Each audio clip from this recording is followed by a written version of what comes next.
할렐루야. 옆 사람 보시면서 이렇게 인사합니다. 주의 뜻이 이루어지기를 원합니다. 이렇게 인사하시죠.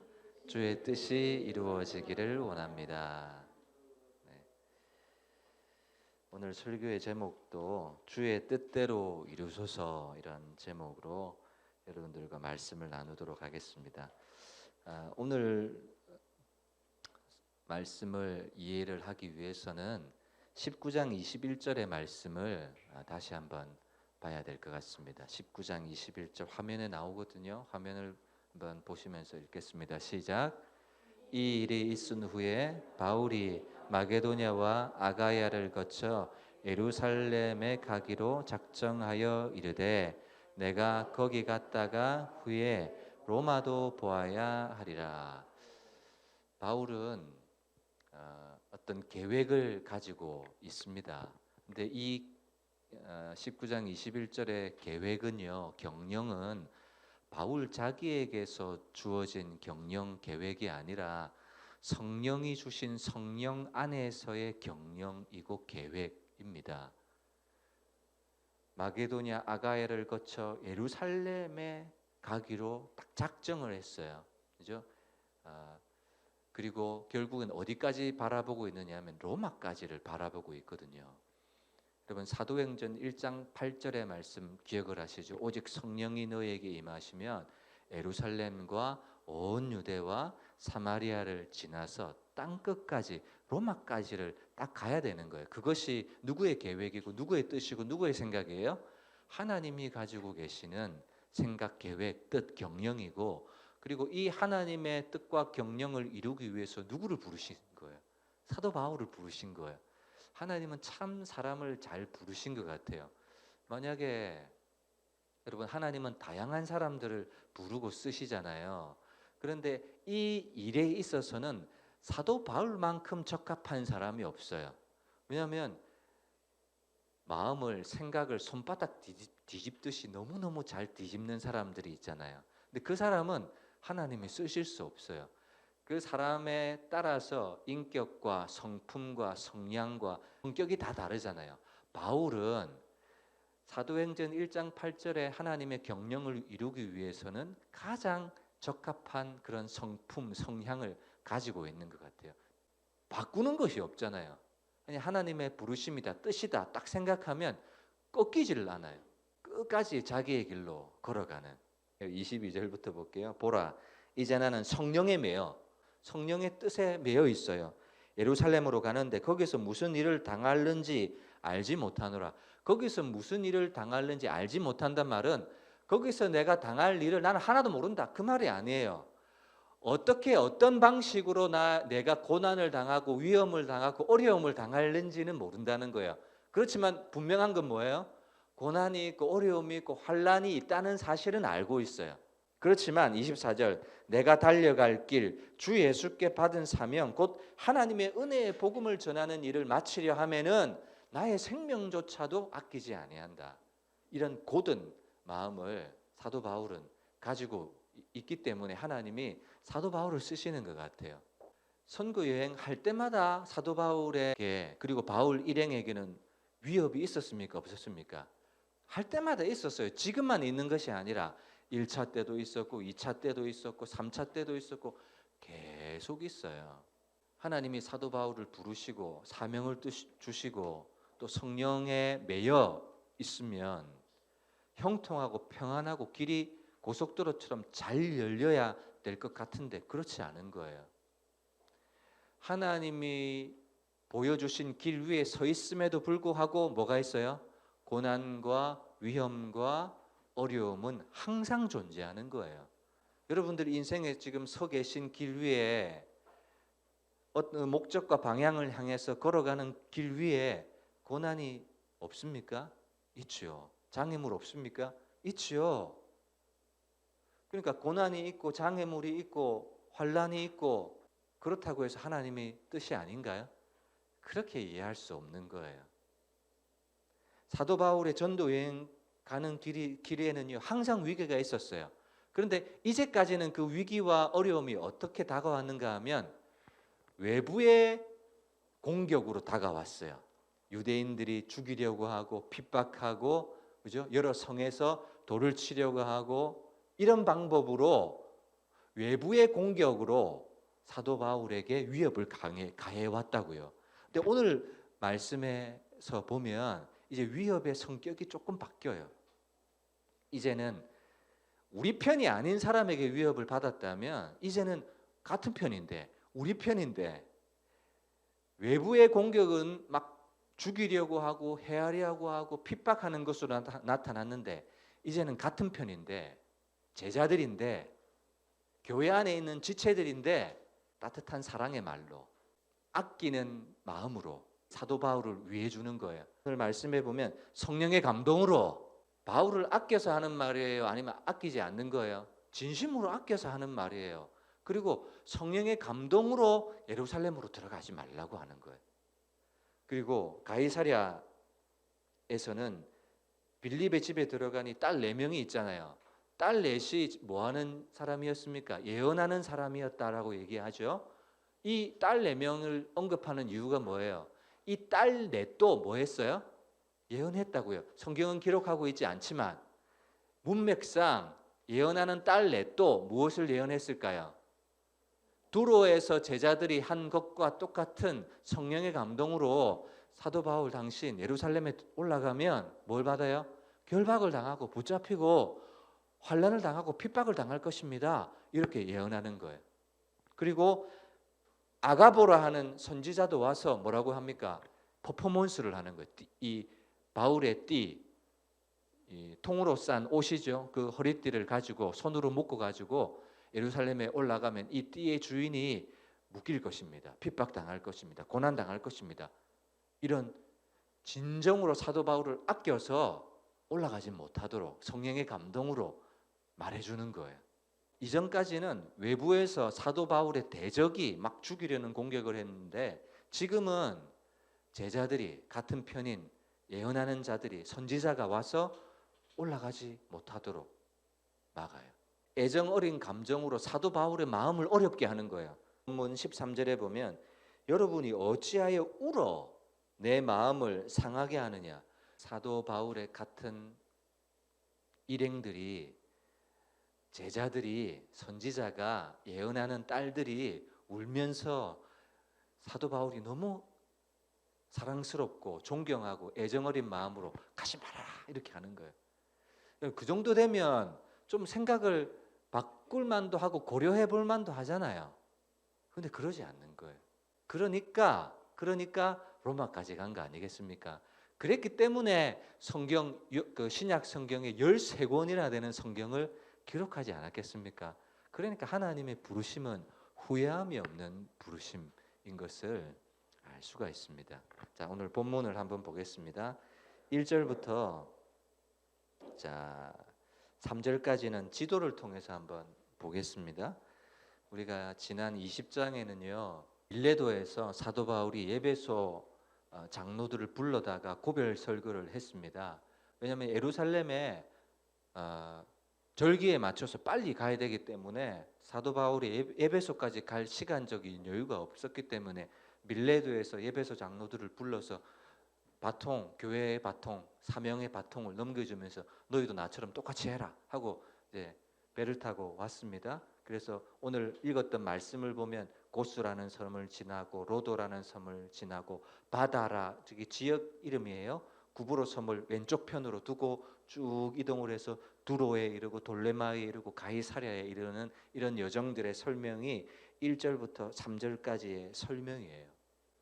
이 지도로 보면 한눈에 딱 보이죠. 그리고 이제는 가이사랴에서 예루살렘까지 올라가는 이제 여정이 됩니다. 그리고 나서 예루살렘에서 어디로 가요? 여기에 있는 로마까지 또 배를 타고 가게 되는 여정이 이제 사도행전 21장 이후로 나누게 될 말씀이겠죠. 3절에 보시면 두로에 상륙하니, 저 두로 보이시죠? 베니게라고 하는 두로. 거기서 제자들을 만납니다. 근데 이 제자들이 하는 얘기가 4절, 이래를 머물더니 그 제자들이 성령의 감동으로 바울더러 예루살렘에 들어가지 말라 이렇게 얘기를 해요. 여러분, 아까 우리가 19장 21절 읽었죠? 성령 안에서의 바울의 경영 누가 주신 거예요? 성령이 주신 거예요. 근데 지금 제자들은 성령의 감동으로 가지 말래요. 이상하지 않습니까? 한 성령이신데, 그죠? 여러분 이걸 어떻게 이해해야 될까요? 바울에게는 가라 하시고 제자들에게는 가라 하지 말라고 왜 다를까? 한 성령인데. 여러분 고난이 있고 핍박이 기다린다는 것은 양자 다 똑같은 거예요. 맞죠? 사도 바울도 고난과 핍박이 있다는 걸 알아요. 그리고 두로의 제자들도 고난과 핍박이 있다는 것은 똑같아요. 근데 뭐가 달라요? 사도 바울은 그럼에도 가겠다는 것이고 두로의 제자들은 핍박과 고난이 있고 매임이 있으니까 가지 말라는 것이고 해석이 다른 거예요. 이것이 차이예요. 환난과 핍박이 기다린다는 것은 사도 바울도 이 두로의 제자들도 동일하게 본 거예요. 그런데 가라 가지 마라는 성령의 감동이에요. 자기 생각이에요. 네, 가라 가지 마라는 자기 생각인 거죠. 환난과 핍박이 기다린다 하나 주 예수께 받은 사명을 이루기 위해서는 나의 생명조차 아까운 것으로 귀한 것으로 여기지 않겠다 하는 것은 바울이고 두로의 제자들은 환난과 어려운 핍박이 있으니까 가지 마라 이렇게 얘기를 하는 거죠. 자, 이 가이사랴에 가서 딸 넷이 있습니다. 4명이서 예언을 합니다. 자, 이 딸의 예언도 마찬가지예요. 두로의 제자들과 똑같은 동일한 예언을 한 거겠죠. 가면 안 된다는 거예요. 근데 가면 안 된다는 것은 성령의 감동이 아니고 딸들의 해석이에요. 여러분, 자, 저를 한번 보세요. 성경에는 예언이 참 많이 나옵니다. 예언. 구약 성경에도 보면 예언이 참 많이 나오는데, 자, 예언이 절대적인 것일까? 이런 질문에 여러분들은 어떻게 대답을 하시겠어요? 예언은 절대적인 걸까? 절대적이다고 말할 수 없다일까? 네, 예언은 절대적이지 않는 거예요. 이건 꼭 기억을 하셔야 됩니다. 예를 들어 보겠습니다. 이사야 선지자가 히스기야 왕에게 가서 예언을 했습니다. 너 곧 죽을 거다. 병으로 죽을 거다. 그래서 너 신변 정리를 하고 유언도 하고 이렇게 정리를 해라. 근데 히스기야가 겸손하고 겸비해서 하나님 앞에 부르짖고 이제 기도하죠. 그래서 이사야 선지자가 돌아가는데 성문을 나가기도 전에 예언이 다시 이사야 선지자에게 주어져서 히스기야 왕에게 돌아가서 다시 그 예언을 번복하잖아요. 그리고 15년이나 히스기야 왕은 연장을 받게 되는 그런 장면이 나와 있습니다.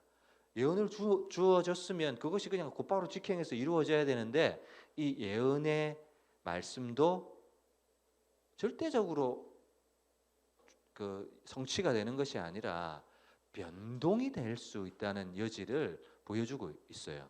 그리고 여러분 요나서를 보아도 요나에게 니느웨가 가서 예언을 하라고 합니다. 이 니느웨 큰 성이 사흘이 지난 후에 무너지게 될 거다. 이 예언이 주어졌어요. 그런데 그러면 이루어져야 되는데 이 니느웨 성 백성들이 아예서부터 그죠? 회개하고 하나님 앞에 겸손하고 엎드리니까 심판 받았어요, 안 받았어요? 심판에서 면제가 되었거든요. 그러니까 하나님의 징계와 심판의 목적은 그 사람을 때리는 데 있는 것이 아니라 돌이켜서 회개하는 데 목적이 있는 거죠. 그러니까 이렇듯이 예언이라는 것은 절대적인 것이 아니다라는 것을 우리는 기억해야 됩니다. 또 반대로 예를 들어 볼게요. 하나님이 여러분들에게 목사님을 통해서 좋은 예언을 주셨다고 해봅시다. 우리 건아가 윈블던 테니스 대회에서 우승을 할 거다. 이 좋은 예언을 받았다고 가정을 해봅시다. 그러면 건아가 나는 예언을 받았으니까 됐다 하면서 훈련도 게을리하고 뒷짐지고 있으면 그 예언이 성취될까요? 안 될까요? 안 되죠. 좋은 예언 받았다고 해서 그것이 무조건 성취되니까 뒷짐지고 있어야 된다. 그것도 아니고 또 나쁜 예언을 받았다고 해서 나 끝났구나 이렇게 낙심하고 절망해서도 안 된다는 말이에요. 그러니까 하나님의 의도는 뭐냐 하면 나쁜 예언을 받았다고 할지라도 겸손하고 겸비하고 하나님께로 돌아가라는 것이고, 또 좋은 예언을 받았다고 해서 그 예언만 믿고 나의 삶을 방종하고 아무렇게나 살라, 그것도 아니죠. 하나님은 다 어떻게 하기를 원하세요? 양자다 가지가 포도나무에 붙어 있는 것처럼 하나님의 뜻 안에서 하루하루 한 걸음 한 걸음 주어진 역할과 사명에 충성되이 신실하게 주를 섬기고 따를 것을 원하시는 것이죠. 이것이 하나님의 뜻이죠. 그러니까 예언이라는 성격이 절대적인 것이 아니다라는 것이죠. 에스겔 36장 37절 말씀에 보면 하나님께서 예루살렘의 회복에 대한 약속을 주시면서 뭐라고 말씀하시는가 하면, 그래도 이스라엘 족속이 이같이 자기들에게 이루어 주기를 내게 구하여야 할지라.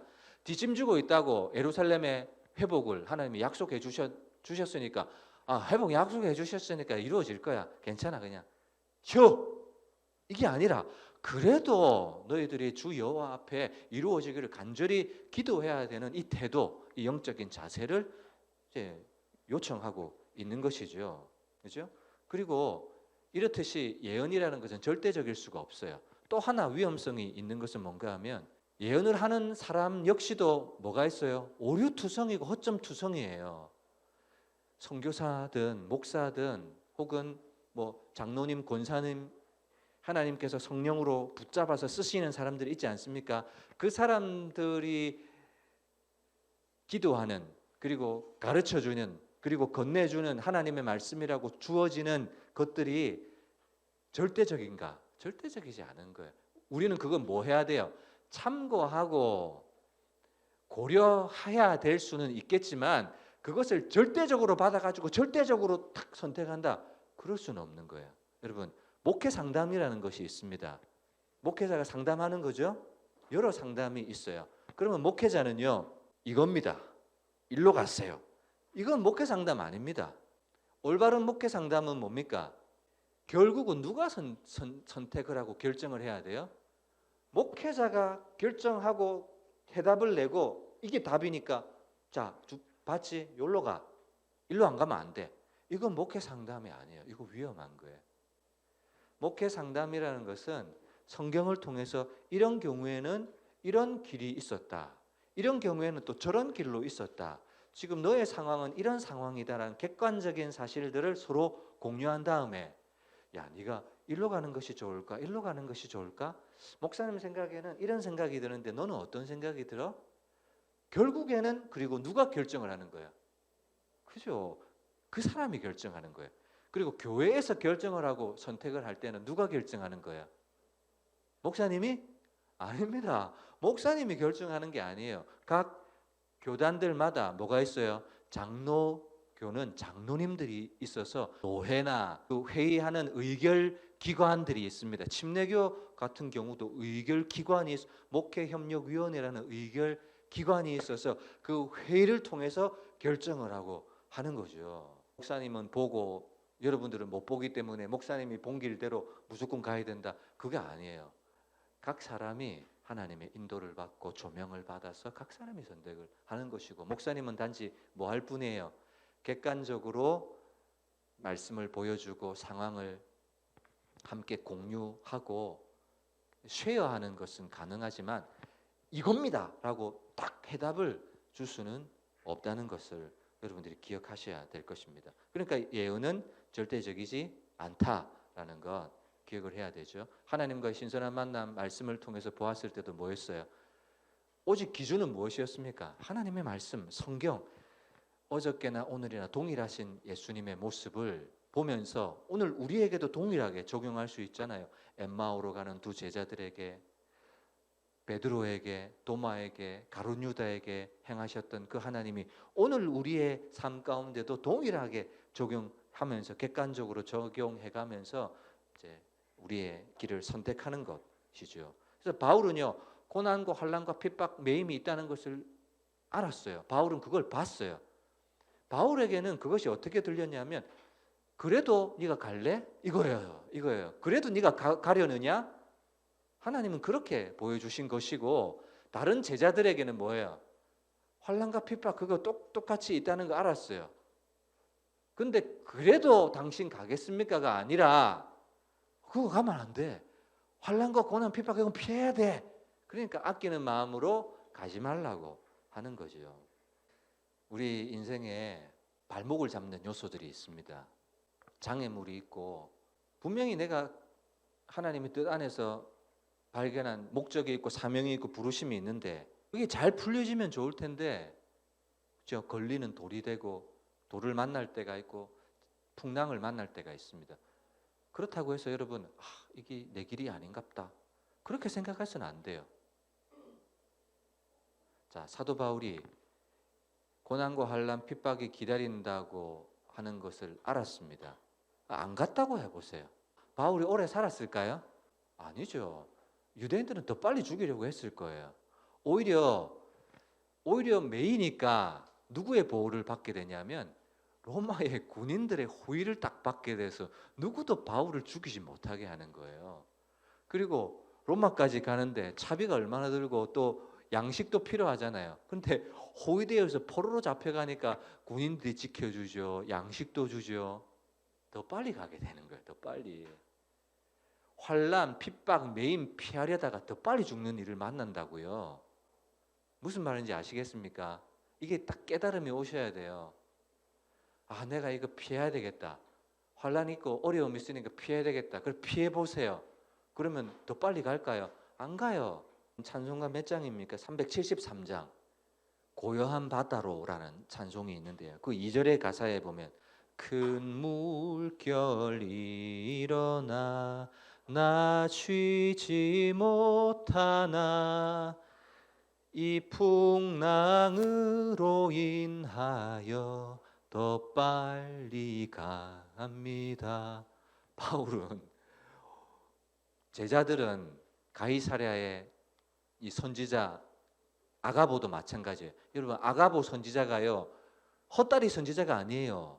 우리 사도행전 그 앞장 11장에 보면요 예루살렘에 그 흉년이 있을 거라는 사실을 미리 내다보고 그죠? 안디옥 교회가 헌금을 모아가지고 예루살렘에 전달해 줘야 된다고 했던 아주 탁월한 선지자였거든요. 그 선지자도 퍼포먼스를 하면서 가서는 안 된다 이렇게 얘기를 하면 그쯤 되면 사도 바울은 들어야 되는데 그러지 않아요. 오히려 환난과 핍박을 딱 정면으로 마주 대하여 그 마주 대하니까 어디까지 갑니까?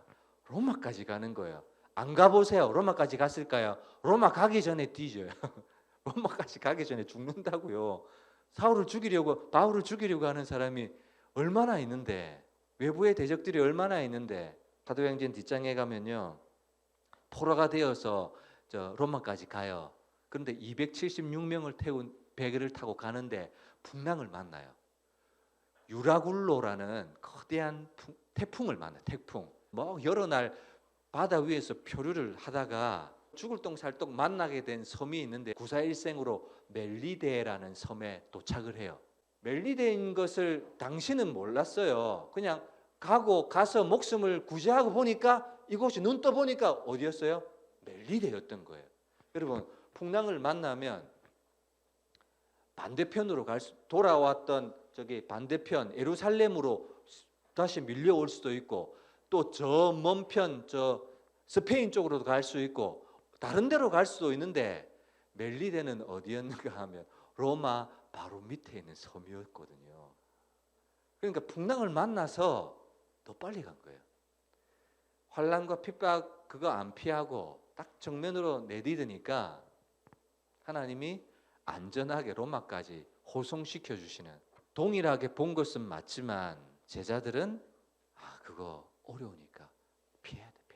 안전해야 돼. 고생하면 안 돼. 고는 안 만나는 인생이 어디 있습니까? 위협 없는 장애 없는 인생이 어디 있습니까? 그래도 뭐 하는 거예요? 야, 그거 우리 부딪혀야 돼. 안 만나는 사람 어디 있고 높이 선 사람 중에서 한 길 고속도로 싱 하고 올라와서 높은 자리에 선 사람 있어요, 없어요? 있으면 좀 저한테 좀 가르쳐 주세요. 목회도요. 그냥 탄탄대로 쑥 하는 경우는 없어요.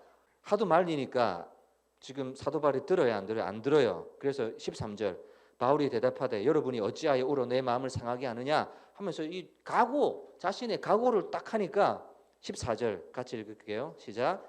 그가 고난을 받지 아니함으로 우리가 주의 뜻대로 이루어지리다 하고 그쳐놓으라. 그러니까 이 사람들도 결국은 어디에 부탁합니까? 주의 뜻대로 이루어지. 결국은 주의 뜻대로 이루어집니다.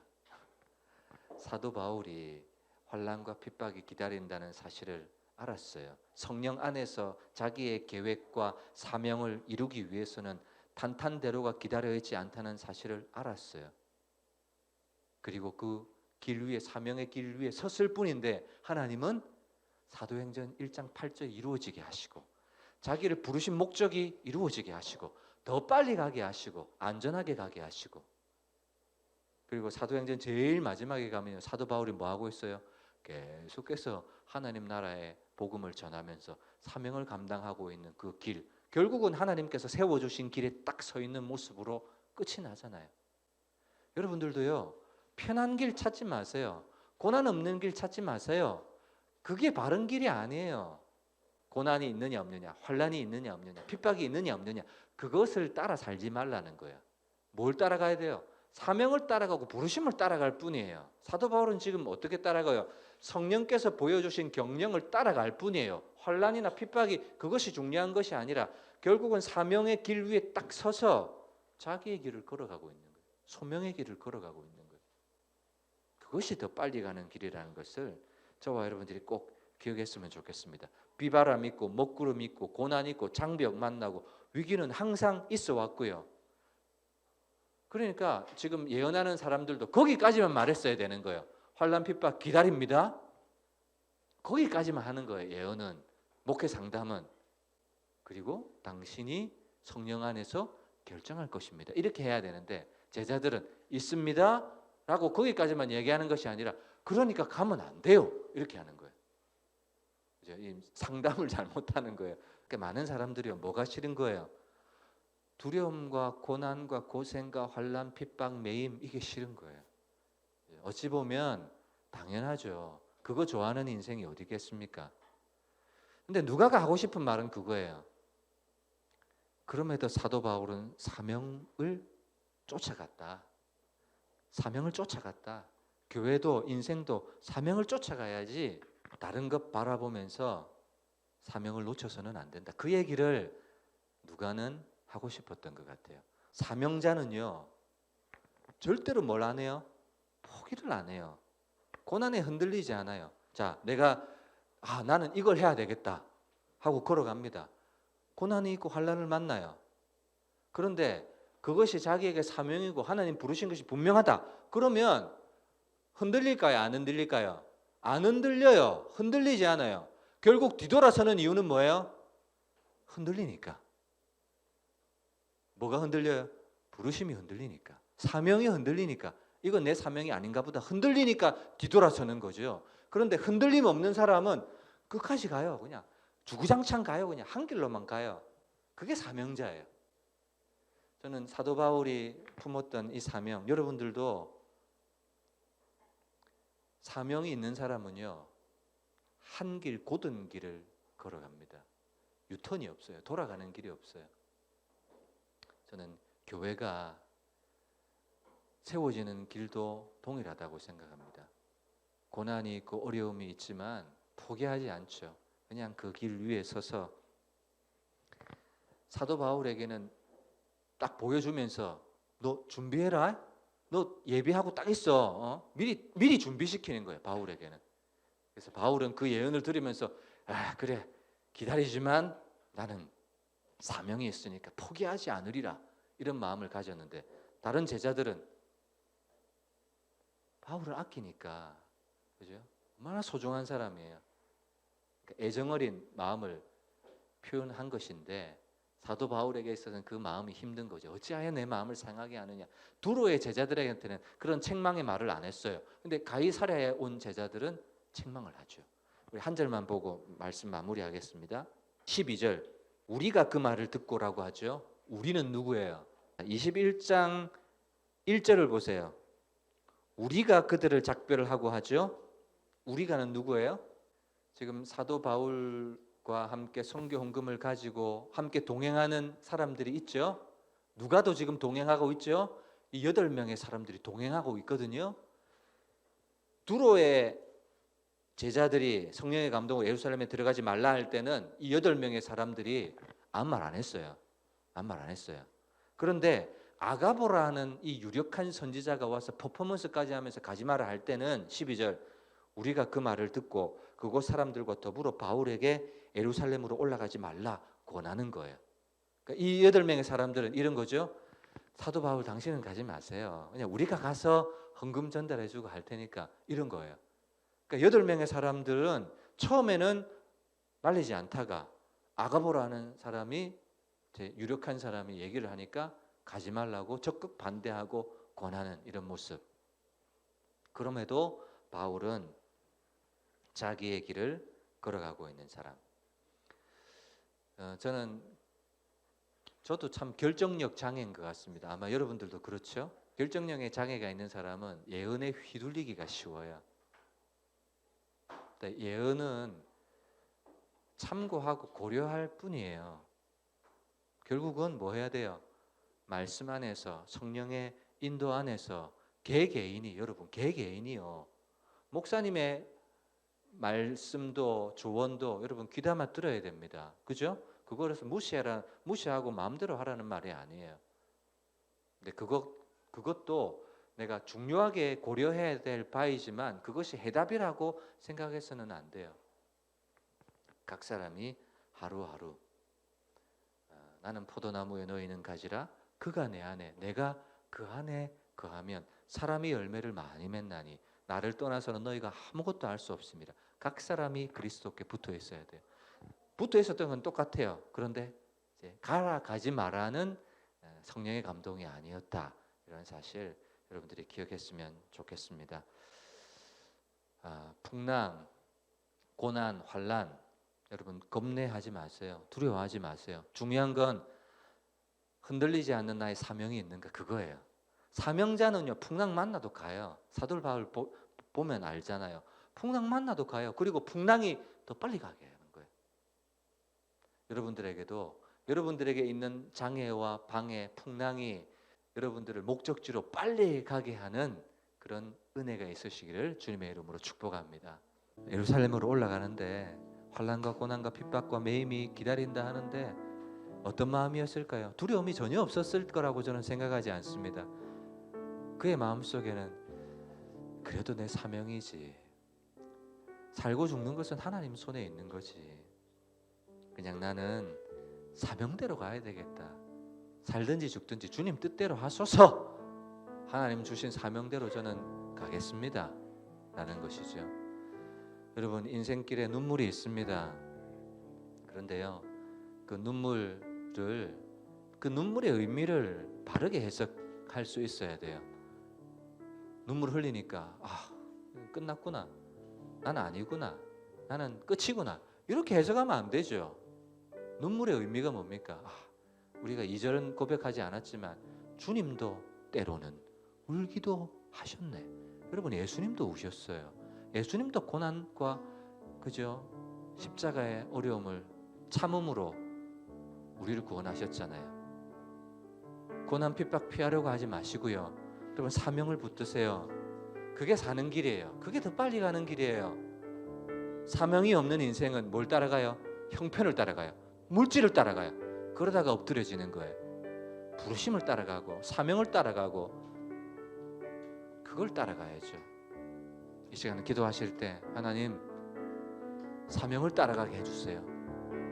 예수님도 눈물을 흘리셨다는 것, 고난과 어려움을 만나셨다는 것 기억하게 해주세요. 성경의 수많은 인물들 히브리서 11장 우리가 보았지 않습니까? 장애 없던 인물들이 어디 있었습니까? 고난 없는 인생이 어디 있었습니까? 다 있었지만 사명을 따라갔던 사람들, 우리도 그런 동일한 은혜를 허락하여 주옵소서. 들었던 말씀 생각하며 기도합니다.